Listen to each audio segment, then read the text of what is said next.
Hello. Welcome to any combo lords joining me in the combo classroom today for a morning stream, at least in my time zone. As you know, we got combo lords all around the map, and so I never know if it's a morning or afternoon or otherwise for any of my other combo oh, whoa, uh-oh. What have I done? I was just trying to look at it closer. Oh man, you know how it is when I'm the one on the tech as an old-fashioned guy, and the one who's good at presenting is not always the one who's good at the tech. What have I done? Let me fix this. Anyway, in the background, we do have some graph stuff in case we do need to pop toward any of the new variations I've discovered for Desmos graphs. Although today, we're doing a little bit more of a natural/philosophical live stream. I want to share some video clips that may not make it into my next episode of some field trip-like activities I've done recently, as well as some interactions with the squirrels around here and other fun things that have been going on in the combo classroom. I was up early today and was considering having us watch the sunrise of some sort, but I'm not sure how I'm going to figure out how to get us to stream a sunrise because we can kind of see it from the front yard there. But I don't get internet very far from the house. I haven't figured out how to do it on the phone. The one time I tried to stream on the phone, it tried to force it into this dimension. It tried to make it be the vertical video as opposed to horizontal. You know, I'm a fan of horizontal videos, and that's what I want most of my end result content to be, despite having filmed some more shorts, including one yesterday, that are ready to be dropped, and I am, procrastinating the editing, but I am about to blast out a bunch more shorts. Typically, I like the horizontal style stuff more, and these live streams I will try and get somehow to let the phone let me try a live stream when we're further from my main internet without crunching it into that dimension. We'll see. For now, typically when we do field trips around, it has to be more for a pre-filmed thing than a live thing. And there was a field trip that I thought was very important, which I did take yesterday. But actually first, just since we may get some early morning squirrel visitors, I want to not only leave out a few nuts for these squirrels, but I'm going to leave them in a very conscious place. A place where I'm going to show you a video clip of these squirrels eating it from right after. Now, the last stream, one of the last two streams at least, I had set a nut here, and I showed a clip of me putting a nut right there and a squirrel climbing right there and eating it. Not far from my hand, not too many steps away from getting these squirrels perched on the desk teaching lessons alongside me. And I have a new video clip of the squirrels coming even closer to me. And the new nut that they ended up grabbing was right there, so I'll put it there for their comfort zone. And now they have another couple easy ones. And since two's probably enough for them, we'll only give them the third one if they want to go for quite a challenge and grab it from this perch of supplies. Now, in this perch of supplies, I actually have a few new bonus items we may also cover in today's live stream. For example, one thing that I do happen to have here is a spirograph that reminds me a lot of the graphs we have done recently on Desmos. We've done these shapes that very simple equations can generate all sorts of spiral-like patterns.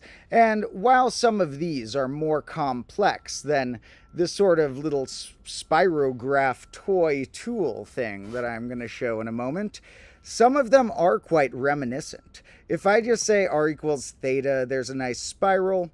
But if I throw some different, say, trig functions on top of there, we can turn it into some fun different variations. Now, how are we going to change this? We need a few more variations. Now, this is a little more complicated than the spirograph may end up, but some of the shapes that it ends up generating look like little curls, little spiraling around until they hit almost a modular reset.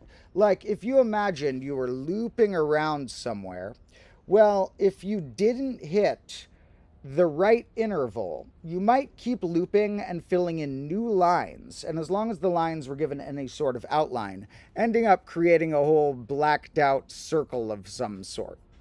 But what if you had your lines on some modular cycle where if I always loop around on 17ths and I'm going 5/17ths forward or something, eventually I'll hit the same cycle. And there will only be up to 17 different curves as far as my modular values I could be congruent to.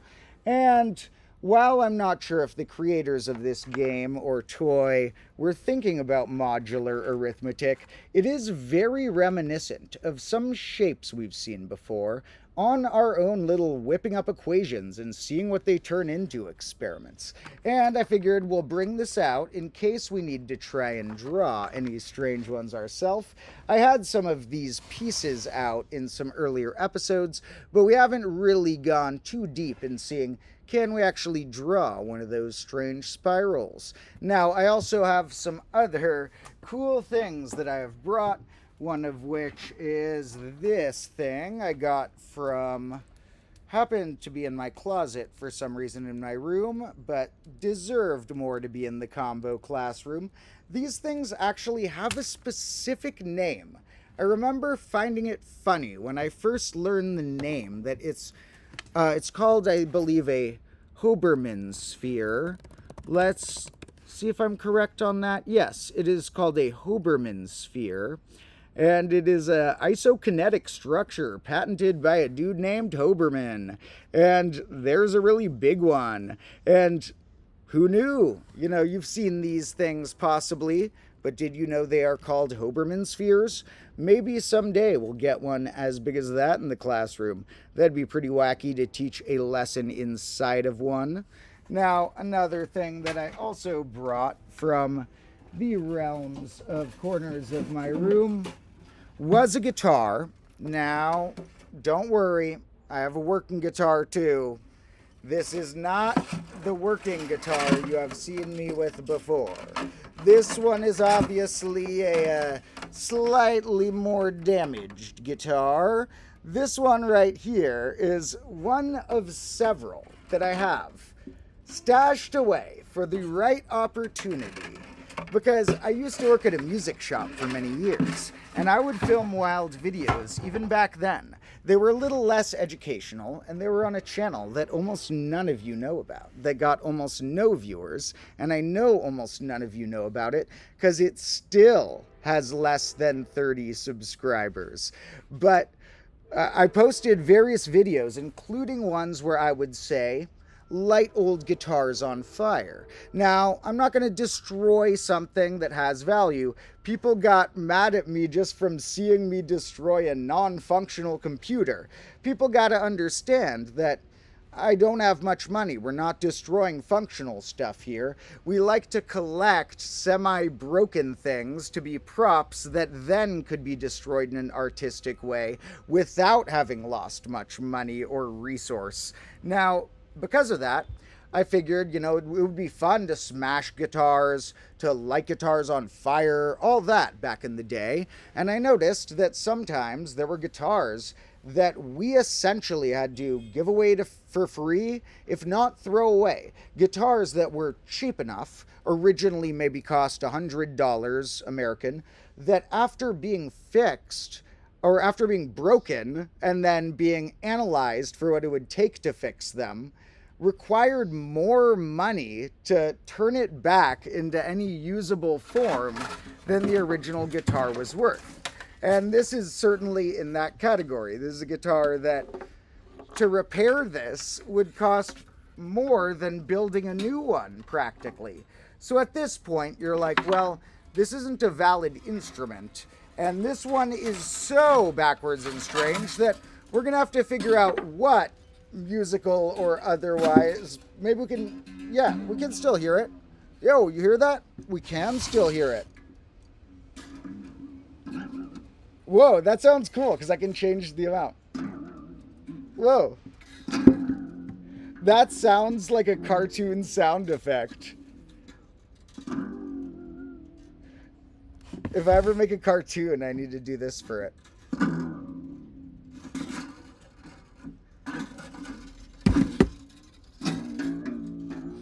So, there are other ones that someday we will do more flashback clips that will involve the times where I have already destroyed several guitars in old strange videos. Now, those are a few of the new random things I brought out, but there is one more important one, which relates to part of our title and relates to part of what I've explained. And before I go into the extra important prop or whatever that I've brought in, let's look at the one clip that I mentioned. While we wait to see if any squirrels fetch the morning nuts, let's look at this clip that I took yesterday. Now, yesterday, I took a bit of a field trip with my main camera guy, Carlo, but I'll explain that in a bit. This took place after we had gotten back from the field trip. The squirrels have become more and more friendly, and this new generation, like I've mentioned, maybe has not become soured to humans and not met any mean, evil humans yet along the way. No humans that want to kick a squirrel or run over their tail on purpose or anything. Maybe these squirrels are seeing the better side of humans, and we can continue to build that. Make these squirrels have a nice little home to help us teach. And the squirrels have been quite enjoying some whole walnuts. These ones that I have gotten, they're pretty cheap at the store to get the entire shelled walnuts. We might even need to crack one open for our own snack later because I found I never craved a walnut before. But when I ate the one from the shell, actually really good.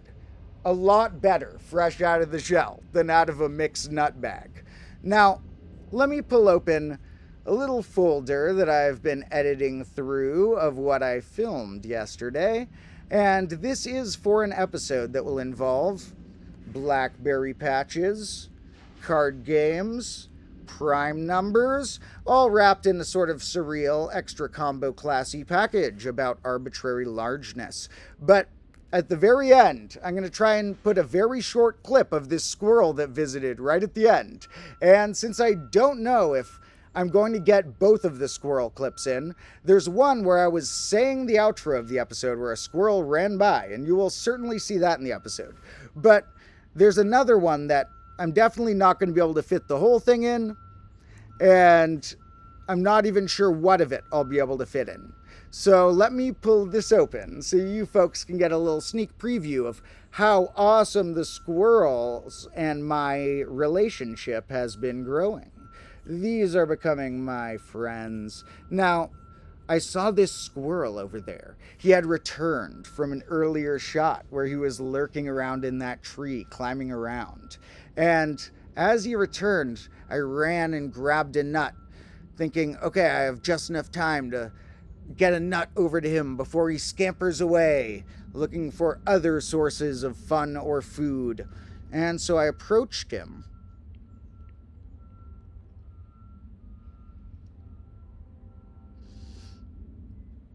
And he's climbing all up in the tree. He was running really close to me, and he came right by my hand right there. But he was scared to take it, and I didn't have a good spot to sort of perch the nut on exactly. So I put it right there for him, and I moved back a little bit, put another one just in case he needed that one as well. And then I backed up a little bit in case it gave him a little comfort.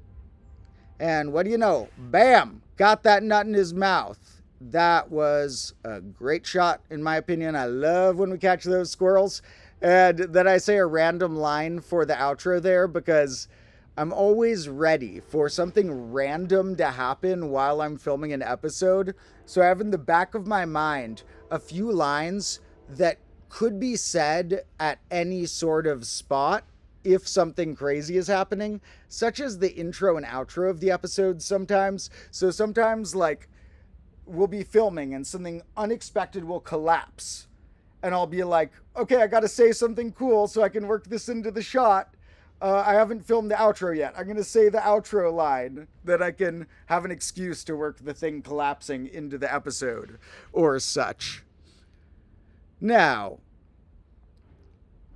that was a little squirrel cameo, and hopefully we will get some live squirrel cameos. I also want to show a very brief sneak preview of what we will be featuring in the next episode and what relates to a snack that I did bring here, the final little prop-like thing that I did bring, which is I took a field trip with my main camera guy, Carlo, to this awesome blackberry patch. I mentioned that I wanted to visit it, that there's this blackberry patch that is an underrated spot in nature. It's very close to real trails and roads comparatively for a spot you don't see many people wandering down. And if you go around the edges of it especially, you can find corners that almost nobody will pass you by. And these corners are full of blackberries. And this is another thing where I don't know how much of this I'll be able to fit B-roll in the episode, because I like to edit my main episodes pretty quick. But just to try and show you folks, like, what sort of blackberries we're dealing with when I'm talking here. I mean, there's these delicious blackberries ready to pick right there. And if you look deeper in here, this is just a whole maze of this. Everywhere you go for an incredibly long zone is all of these blackberry bushes. Bushes and bushes and bushes, and there I am because me and Carlo planned this shot. But the blackberries were just endless in a way, which made me tie it into a concept about different types of almost endless things. And I guess we're accidentally seeing some spoilers of certain things I filmed during the episode there, so we will cut that out and save that for the next episode. Apart from the fact that I do still have a sort of prop from that, because I picked a lot of blackberries yesterday, and Carlo took a lot of them home because he was going to make some smoothies and jams out of them.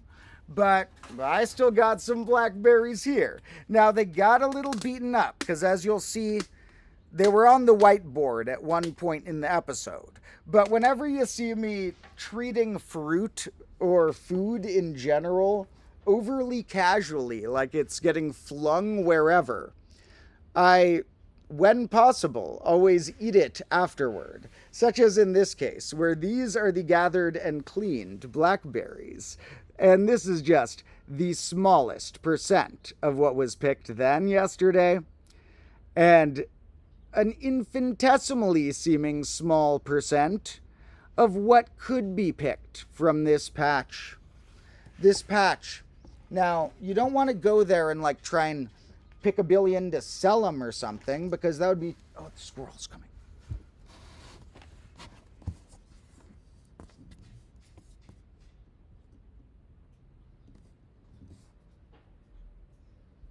Where'd it go?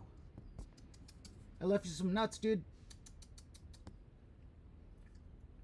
It like went over the other edge to the neighbor's yard or something. Well, it's gonna smell or something, those nuts. They know how to detect them. They always can find those nuts. So, we'll see. I'll be on the lookout. We did get a miniature squirrel cameo there, and I wouldn't be surprised if that fella's still... Oh, it is still in the vicinity. Hi. I left you some nuts. Yeah. Oh, that's so good.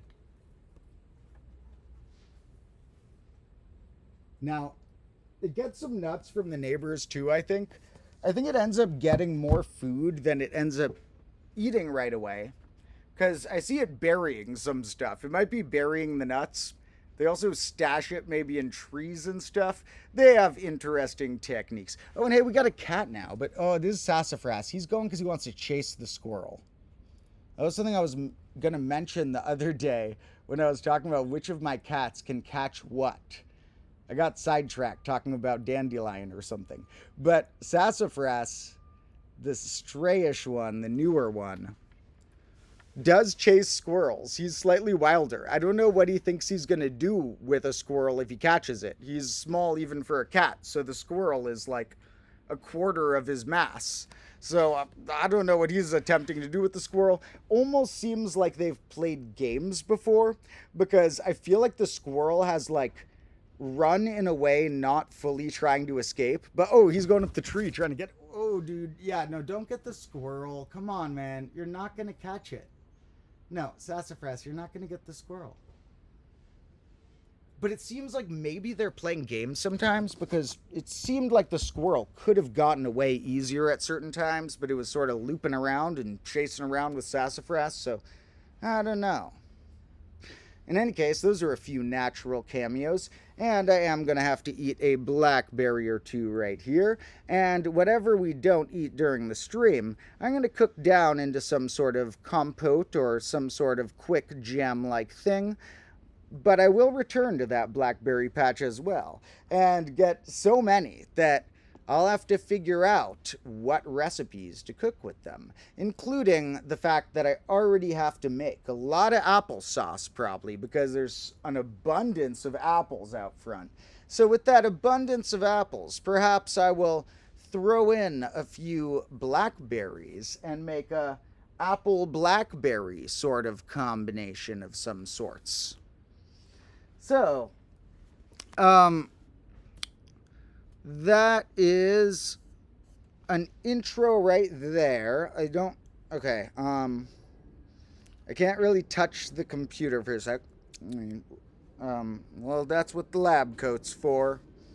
Protects the other clothes and stuff from the elements. Actually, I think I am going to run inside real quick. Okay, here's what I'm going to do. I'm going to eat a few of these, and then I'm going to run inside real quick after I got my hands dirty. Get my hands so I can actually touch the computer and interact with the chat, which I haven't checked in a while, because I need to click back onto that. And in the meantime, keep an eye out for the squirrel, because the squirrel could come back any minute, so could the cat up the fence. Let me wash my hands off real quick. I'll be back pretty soon.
All right, folks, ready now to try and convince myself not to touch the blackberries for a minute, and then we can respond to our comments for a moment and return to some graphs and other fun topics. Now, as far as our comments go, somebody noted, why do I have so many clocks? We have mostly explained that to a degree, but we will go further in our explanation of that before too long, because there will be a point where we are going to do an episode 3 or 4 episodes from now, if not less, if not a little more, who knows, where we're going to redesign the clock. Because despite having so many clocks here, I don't think they are ideal.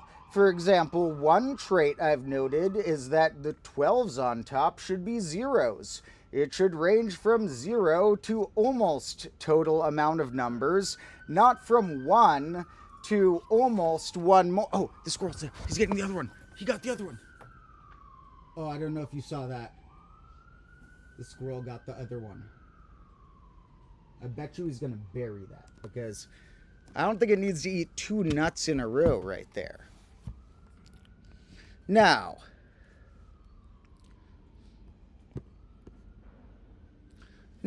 other comments are, somebody noted, please upload the stream. Yeah, unless anything goes weird with the processing, I typically always upload the stream afterward as a video on the live tab.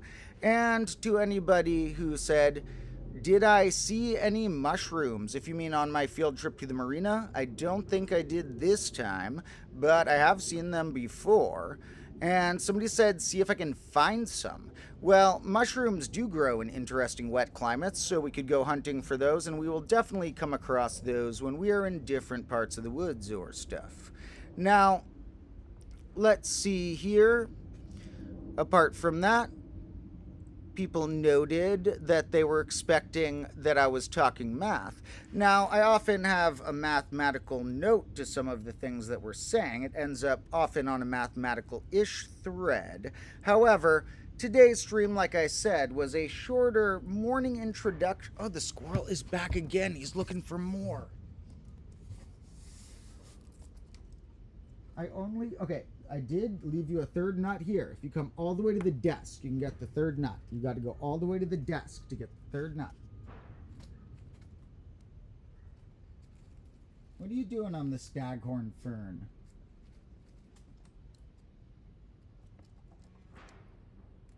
If you come all the way to the desk, you get another one. Maybe I should build it a little bridge to the desk.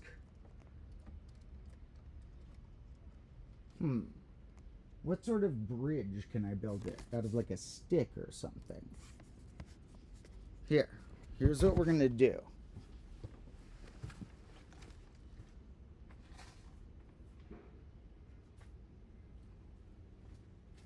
If the squirrel really wants the nut, it can climb down this bridge, which I will try and prop here. The bridge is a shovel, which is kind of heavy, and so I should prop this bottom end down. Let's see, we'll prop it down with everything's tangled here. We'll prop it down with a brick. Now, we are going to put this right on the end right here. Do you think the squirrel will go down this? Because they're pretty good at getting these nuts.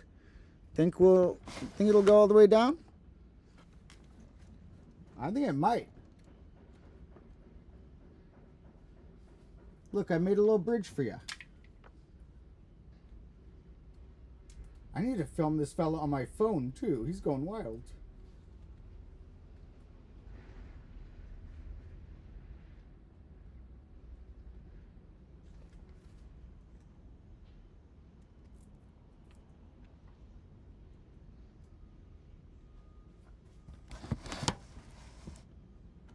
I made you a little bridge. You got to go that way.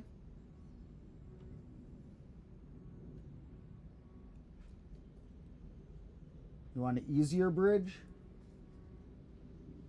All right, how about a whiteboard bridge? With a big old bridge.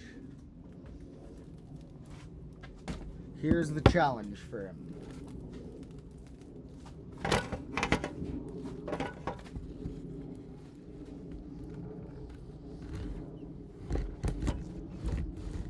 This isn't gonna work. So we gotta get the medium-sized whiteboard, maybe.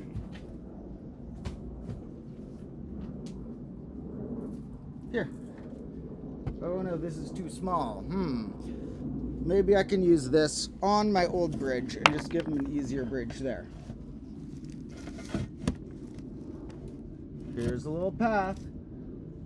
It's lurking right around there. It's waiting for that nut.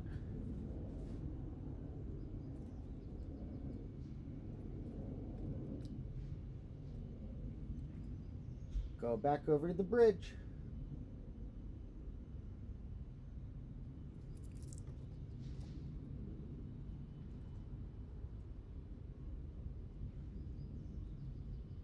Here, the nut's right here. The nut.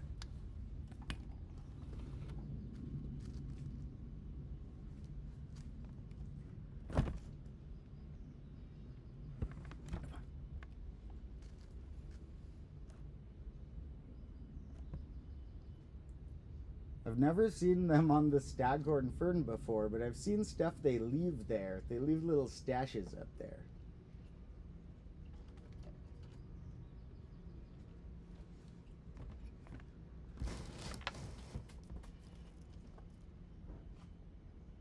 Come down, you got this. You can do it.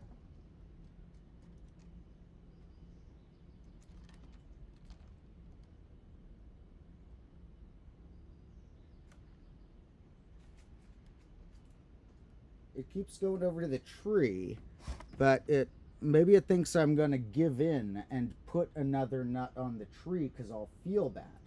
But I have seen them do far crazier things than go down this ramp that I made. I know they can go down the ramp. Whoa, it's stretching real long.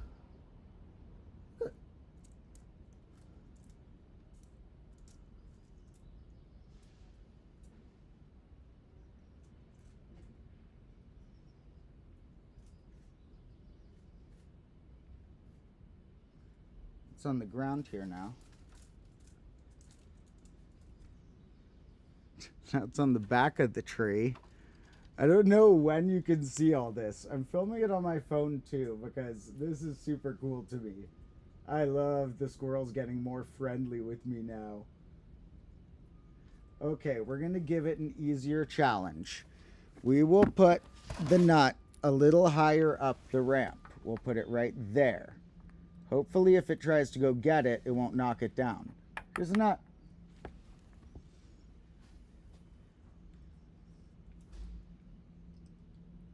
It may look like it's gone, but it's just lurking around this area. It's right up in the tree. Alright, maybe we'll just have to give it the other nut to make it more friendly with us. It was trying to lure me to that tree because it had the thought I would give in and try and just feed it a nut in an easier way. And it was right. It was right that I was willing to do that. Oh my god, it grabbed it like right out of my hand. That was so cool. I felt this little claw, but not in a sharp way. I felt its little claw, but in a gentle way. That was wild. Did you all see that? Hopefully that was captured enough on that camera. I got some of the earlier bits in cool quality on my phone as well. Let me try and see here.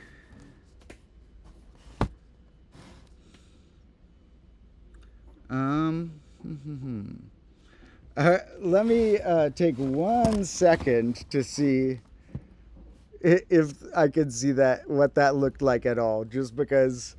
Oh yeah, that's some good squirrel madness. It ate it like right out of my hand, literally, like straight up out of my hand.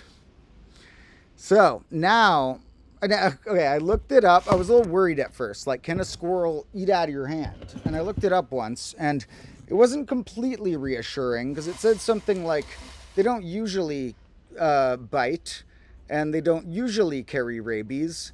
But it's like, wait a minute, so if you got the really wrong combo, you could get a biting squirrel that carried rabies. That wouldn't be good.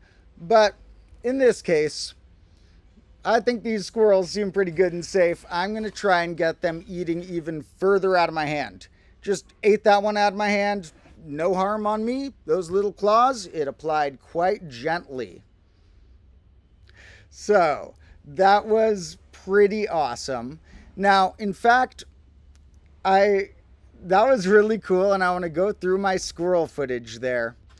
In a little bit, I might pause this stream and do another stream or upload for a more mathematical one in a little bit after I take a little break to edit down that squirrel stuff into the episode I'm working on. Because that was a closer squirrel than I've seen in a while.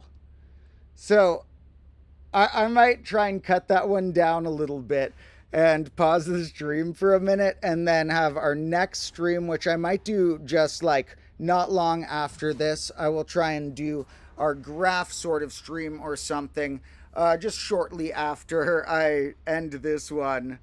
Then when this is on the live tab, we can call it something like craziest squirrel combo moment yet, or something that's a little less clickbaity that implies that. And with that said, I think I'm going to log off our nature portion of the stream, but I will be back on later today in just a little bit. And then we're going to look at some strange graph relationships and some implications of infinite-like things to lead us toward our next main episode topic about arbitrary largeness and onward.